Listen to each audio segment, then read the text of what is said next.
Terlebih laki-laki itu egonya setinggi langit loh mas. Keinginannya banyak. Yes. Apalagi kalau ada orang yang patriarki misalnya gitu. Egonya kan di atas kepalanya. Kita harus lihat dulu ini kenapa bisa sampai ke kepala. Oh ternyata di rumah dia kayak gini. Oh ternyata di lingkungan dia kayak gini. Oh ternyata dia berteman dengan orang yang seperti ini. Dari ego kita bisa mengerti skrip yang kita nggak pernah lihat. Gitu loh mas. Kalau tiba-tiba egonya dimatiin,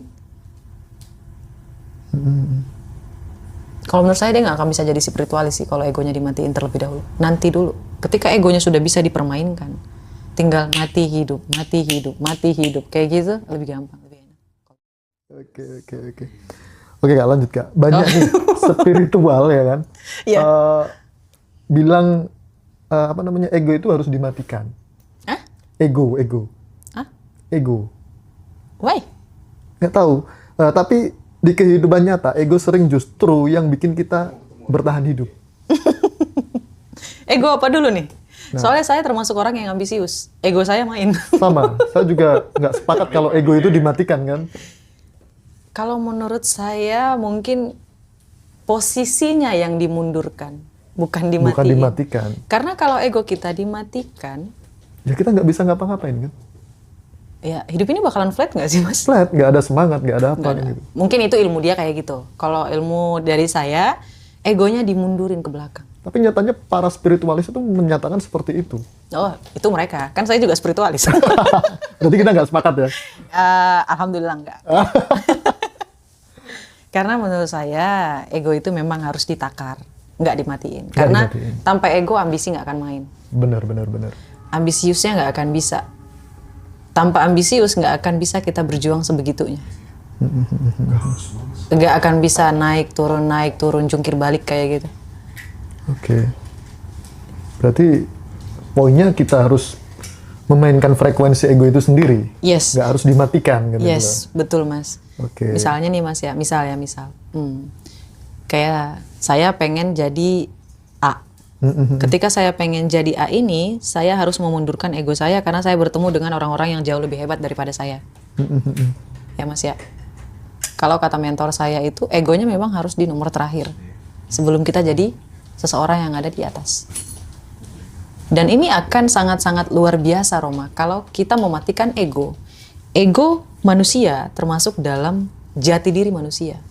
Ketika dia dikubur semakin lama dia akan semakin menumpuk. Oke. Itulah kenapa ada orang ketika dia naik ke atas, disitulah dia menghancur leburkan semuanya. Oke. Berarti ego itu tidak perlu dimatikan, dihancurkan, bahkan harus justru kita pahami ya. Iya, dipahami dulu mas. Yes. Dimundurin ke belakang. Oh, misalnya nih, kita pengen sesuatu, ini egoku. Misalnya, bukan sesuatu deh, kita pengen marah, kayak di Law of Mirror. Ketika marah nih, kita punya pasangan kita tidak mencintai kita seperti kita pengen.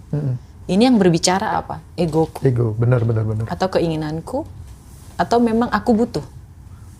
Kita harus tahu dulu egonya ada di mana, di posisi pertama kah, kedua, ketiga, keempat, kelima. Kita harus tahu letak ego kita. Ibarat kayak ego itu salah satu pion catur mas. Kita harus tahu kapan maju, kapan mundur, kapan diletakin. Kita harus tahu dulu. Makanya saya itu ilmunya kan lebih ke monopoli diri. Keren. Saya orang pertama mas yang pakai istilah itu. Oke. Karena gini loh mas, kalau kita bisa menguasai diri kita sendiri, kita bisa menguasai kehidupan kita. Bahkan omongan orang nggak akan mempan lagi sama kita. Bahkan orang terdekat pun. Yes. Mereka akan ngikut kita. Bukan kita yang ngikut mereka. Enggak. Tapi kan kita mencintai. Itulah kenapa kita harus penuh sama cinta dulu. Selama apa yang kita lakukan itu positif ya. Yes, betul mas. Tidak menyakiti orang lain mungkin seperti itu. Kalaupun salah, semenjak saya belajar energi ini, kalau ada pun yang salah kayak gitu, saya hanya berdoa ya Allah ya Rabbi mudahkan dia supaya dia bisa menemukan jalan yang baik kayak gitu. Oke. Keren. Amin. Alhamdulillah. Semuanya karena Allah. Lantas apa yang terjadi Kak kalau ego dimatikan paksa atau bukan disadari? Kira-kira apa yang akan terjadi ketika ego itu kita matikan? Sebenarnya nggak ada yang salah sama ilmu ini ya mas ya. Kalau menurut saya ya. Karena kan setiap manusia itu punya caranya masing-masing. Tapi ketika ego kita dimatikan, lantas kita mau jalan kemana nih? kita mau memperbaiki diri tapi kita nggak ngerti ego kita sendiri. Ego itu kan juga bagian dari dalam diri kita. Gimana kita mau memonopoli diri kita, menguasai diri kita, kalau kita tidak mengerti salah satu bagian dari diri kita. Ya. Mengerti dulu ego kita ini terjadi karena apa. Benar. Terlebih laki-laki itu egonya setinggi langit loh Mas. Keinginannya banyak. Yes. Apalagi kalau ada orang yang patriarki misalnya gitu. Egonya kan di atas kepalanya. Kita harus lihat dulu ini kenapa bisa sampai ke kepala. Oh ternyata di rumah dia kayak gini. Oh ternyata di lingkungan dia kayak gini. Oh ternyata dia berteman dengan orang yang seperti ini. Dari ego kita bisa mengerti skrip yang kita nggak pernah lihat, gitu loh Mas. Kalau tiba-tiba egonya dimatiin, kalau menurut saya dia nggak akan bisa jadi spiritualis sih kalau egonya dimatiin terlebih dahulu. Nanti dulu. Ketika egonya sudah bisa dipermainkan, tinggal mati hidup kayak gitu lebih gampang, lebih enak kalau menurut saya. Nah ini, jadi bagaimana dong kita menghidupkan ego kita dalam kehidupan sehari-hari biar ego kita selalu sehat? Kita harus bisa tahu dulu Mas, yang berbicara itu apa? Perasaan kita, atau ego, atau kebutuhan, atau keinginan. Misalnya nih, ada orang, kayak tadi contohnya, dia pengen sesuatu, dipertanyakan dulu, ini kebutuhan, apa ini keinginan, ataukah hanya sekedar ego? Inilah perlu yang namanya jurnal koreksi diri sebenarnya. Oke. Jadi bisa kita tulis gitu loh Mas, kita taruh gitu, ego ini kenapa? Aku marah kalau misalnya nih, aku marah kalau aku begini, aku marah kalau aku nggak dihargai, masakan aku nggak dimakan misalnya gitu, istri siapalah gitu. Aku marah nih kalau makanan aku nggak dimakan sama suami aku. Itu kan ego yang berbicara Mas. Ego dia ngerasa makanannya super duper enak dan harus dihabisin. Di dalam hatinya dia itu namanya bahasa cinta. Dia masak, dimakan sama suaminya, tersampaikan cintanya. Padahal kan kita nggak boleh egois. Kalau misalnya masakan kita nggak enak, ya Mas harus dipaksa. Nah, kalau kita udah tahu nih ego kita ada di mana ketika suami kita nggak makan, ya tinggal kita bilang aja, sayang kamu nggak makan.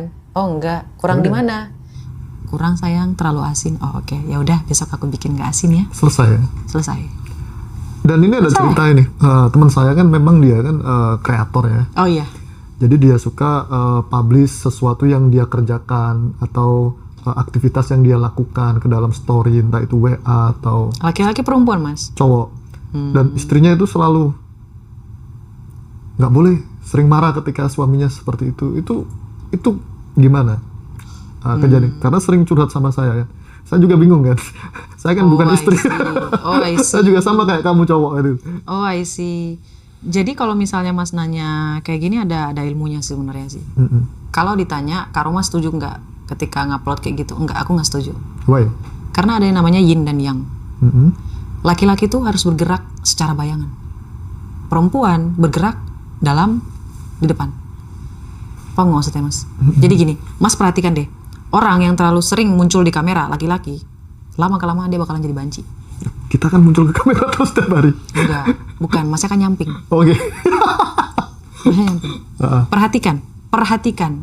Kalau dia ngadap kamera langsung kayak gini, tatap-tatapan, Mas perhatikan. Kalau nggak ngonek melambai. Lama-kelamaan ngikut. Tapi perhatikan juga, misalnya Deddy Kobuser, dia selalu duduk nyamping, right? Misalnya kayak Denny Sumargo, nyamping, right? Mereka nggak langsung ke kamera kayak gitu. Memang ada ilmunya ya itu? Itu bukan, itu Feng Shui. Feng Shui? Ya, dan itu nyata Mas. Dulu, saya kan agak tomboy ya Mas ya, sebenarnya. Kelihatan kan? Kelihatan.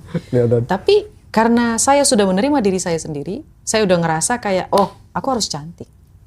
Kalau dulu kayak ya namanya saya dibesarin sama orang tua cowok, saya kan berpenampilan ya biasa aja, nggak mau mikirin segala macam gitu. Tapi semenjak saya tahu ilmu ini yin dan yang, saya mulai melakukan konten muka, mulai membuat konten saya harus cantik, naik, nggak butuh, cuma 3 bulan Mas. Nah kalau saya sendiri ini kan juga konten Mas ya, kulineran. Itu kan ngadep kamera. Itu gimana? Tapi Mas kan makan, nggak selalu. Gerak gitu. Iya. Perhatikan Mas, jangan terlalu banyak ngoceh. Yang saya maksud itu adalah orang yang sering ngoceh. Oh gitu. Oh, Ya. kebetulan konten saya nggak ngoceh, cuma Iya, kan makan makan. aja nih. Ya, ini makan kayak gini, itu makan. Jadi nggak fokus gitu loh. Jadi kayak memang nggak ini. Sifatnya itu bukan selamanya jadi ngondek. Lama-lama dia mengikuti sifat perempuan. Apa itu? Cerewet. Oke. Makanya Mas yang ini lebih baik di belakang kamera. Masih tetap kan jiwanya maskulin. Karena nggak di depan kamera. Mungkin karena kebutuhan ya dipublish biar orang tahu kerjaanku ini mungkin. Itu gimana? Oh, kalau yang Beda itu, lagi? kalau boleh ya Mas ya, jangan diliatin wajahnya. Mas boleh ya, misalnya siapapun lah teman Mas itu, mau ngupload nih, jangan liatin wajah. Pokoknya mata itu jangan fokus kamera gitu ya. Jangan liatin wajah, kalau cowok. Ah, Misalnya nih lagi kayak gini, ya foto orang yang lagi kerja aja. Jangan Masnya. oke. Kayak gitu. Di belakang layar ya. Iya, kalau mau tanda tangan, misalnya tanda tangan nih, ada foto atau apa, tangan Masnya aja. Kayak gitu, karya Masnya aja. Ini ke atas, jangan liatin.